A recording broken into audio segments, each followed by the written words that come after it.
Une nouvelle escalade des tensions entre l'Ukraine et la Russie se dessine alors qu'une zone forestière de la région de Soumy, en Ukraine, a été ciblée par un système de lance-roquettes multiples.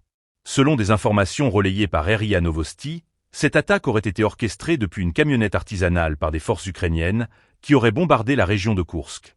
Sergueï Lebedev, coordinateur de la résistance pro-russe à Nikolaev, a confirmé que plusieurs explosions avaient eu lieu, bien qu'aucune donnée précise sur les résultats de cette frappe ne soit encore disponible. Les événements sur le terrain révèlent l'intensification des hostilités.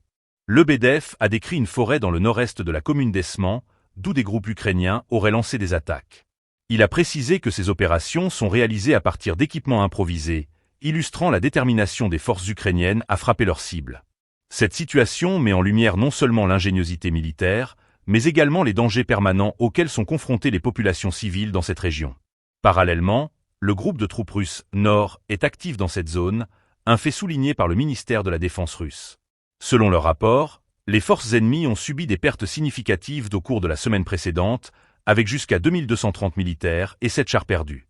Ces chiffres témoignent de la violence des combats qui se déroulent dans cette région stratégique. L'impact de cette escalade sur les relations entre l'Ukraine et la Russie est considérable. Les bombardements en provenance d'Ukraine exacerbent les tensions déjà présentes, tandis que la réponse russe reste à anticiper. La région de Koursk, déjà sous pression, pourrait faire face à des représailles, augmentant ainsi les risques d'un conflit de plus grande envergure. Cette dynamique de confrontation soulève des questions cruciales sur l'avenir du conflit.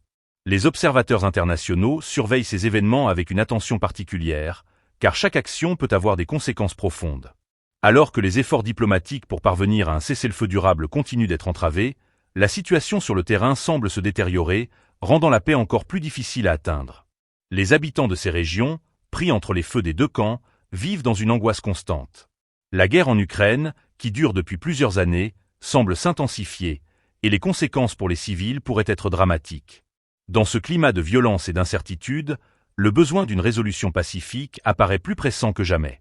Les prochains jours seront cruciaux pour déterminer l'évolution de ce conflit et son impact sur la stabilité de la région.